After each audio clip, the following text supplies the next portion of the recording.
അരുൺ, ബഹ്റൈനിലെ സാഹചര്യം എന്താണ്? ബഹ്റൈൻ നേരത്തെ തന്നെ ജനങ്ങൾക്ക് മുന്നറിയിപ്പ് നൽകുകയും ജാഗ്രതാ നിർദ്ദേശം പുറപ്പെടുവിക്കുകയൊക്കെ ചെയ്തിരുന്നതാണ്. ഇപ്പോൾ അവിടുത്തെ സാഹചര്യം എന്താണ്? ഏതെങ്കിലും തരത്തിലുള്ള നിയന്ത്രണങ്ങൾ, ജാഗ്രതാ മുന്നറിയിപ്പുകൾ നൽകിയിട്ടുണ്ടോ?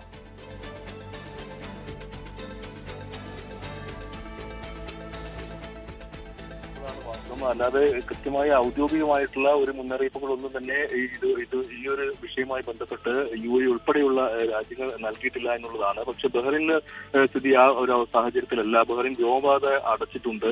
അതോടൊപ്പം തന്നെ ബഹ്റൈനിൽ അപകട സൈറൻ മുഴങ്ങുന്നുണ്ട് എന്നാണ് അവിടെ നിന്ന് നമുക്ക് ലഭിക്കുന്ന റിപ്പോർട്ടുകൾ. അതോടൊപ്പം തന്നെ സൗദി ബഹ്റൈൻ കോസ്റ്റേ ഉണ്ട്. അവിടെ നിന്ന് സൗദിയിൽ നിന്ന് ബഹ്റൈനിലേക്ക് പോകുന്ന യാത്രക്കാരുണ്ട്. അവിടെ വെച്ച് തന്നെ യാത്രക്കാരെ തിരികെ അയക്കുന്നു എന്നുള്ളതാണ് നമുക്ക് അവിടെ യാത്ര ചെയ്യാൻ പോകുന്ന ആളുകൾ കൃത്യമായി തന്നെ പറയുന്നത്. എന്തായാലും UAE വ്യോമപാത അടച്ചു എന്നുള്ള തരത്തിലുള്ള വാർത്തകൾ വരുന്നുണ്ട്. അത് സ്ഥിരീകരിക്കാത്ത റിപ്പോർട്ടാണ്. ഇത്തരത്തിൽ ഒരു ഔദ്യോഗികമായിട്ടുള്ള ഒരു അറിയിപ്പും ഇതുവരെ UAE പ്രഖ്യാപിച്ചിട്ടില്ല. അതിനാൽ തന്നെ അത്തരം വാർത്തകൾ ഇത്തരത്തിലുള്ള കൃത്യമായ സ്രോതസ്സുകളിലൂടെ അല്ലാത്ത വാർത്തകൾ ഷെയർ ചെയ്യാൻ പാടില്ല എന്നുള്ളതും അധികൃതർ ഇപ്പോൾ തന്നെ പറയുന്നുണ്ട്. എന്തായാലും ഖത്തറിൽ നിന്ന്, അതോടൊപ്പം തന്നെ കുവൈറ്റിലായാലും UAEയിലായാലും മറ്റ് ഗൾഫ് രാജ്യങ്ങളിലായാലും വ്യോമപാത അടച്ചതായിട്ടുള്ള ഒരു റിപ്പോർട്ടും ഇതുവരെ വന്നിട്ടില്ല. ഏതായാലും ഇപ്പോൾ മറ്റ് രാജ്യങ്ങളെല്ലാം തന്നെ സ്ഥിതിഗതികൾ കൃത്യമായി തന്നെ പരിശോധിച്ചു വരികയാണ്. പൊതുജനങ്ങളോട് പരിഭ്രാന്തരാകേണ്ട സാഹചര്യമില്ല എന്നുള്ളതാണ് ഇപ്പോൾ ഇവിടെ നിന്ന് നമുക്ക് നൽകാൻ കഴിയുന്ന ഏറ്റവും ഒടുവിലത്തെ വിവരം. ഗൂഗിൾ.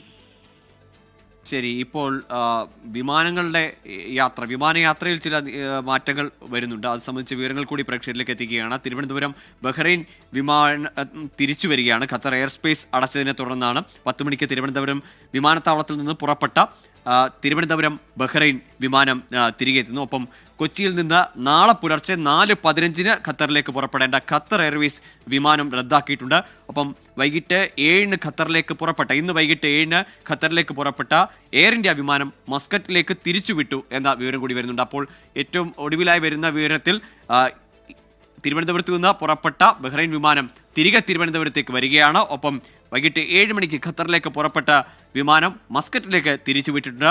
നാളെ പുലർച്ചെ 4:15 ഖത്തറിലേക്ക് പുറപ്പെടേണ്ട ഖത്തർ എയർവേസ് സർവീസ് റദ്ദു ചെയ്യുകയും ചെയ്തു. അത് സ്വാഭാവികമായും മലയാളികളടക്കം ഇന്ത്യക്കാർ, പ്രവാസികളൊക്കെ ബാധിക്കുന്ന തരത്തിലുള്ള നിയന്ത്രണങ്ങളിലേക്ക് അല്ലെങ്കിൽ ക്രമീകരണങ്ങളിലേക്ക് പോകുന്നു. ഇപ്പോൾ കൂടുതൽ ദൃശ്യങ്ങൾ രാജ്യങ്ങളിൽ നിന്നുള്ള ഈ ആക്രമണ സാഹചര്യങ്ങളിലൊക്കെ ഉണ്ടായ ദൃശ്യങ്ങൾ, ആകാശ ദൃശ്യങ്ങൾ, ഈ ഡ്രോണുകൾ, അതിനെ ഒരുപക്ഷെ മിസൈൽ പ്രതിരോധ സംവിധാനം തകർക്കുകയോ പ്രതിരോധിക്കുകയോ ചെയ്യുന്ന ദൃശ്യങ്ങളാണ്. ഈ ആകാശത്തുള്ള പൊട്ടിത്തെറിയുടെ ദൃശ്യങ്ങൾ പുറത്തു വരുന്നുണ്ട്.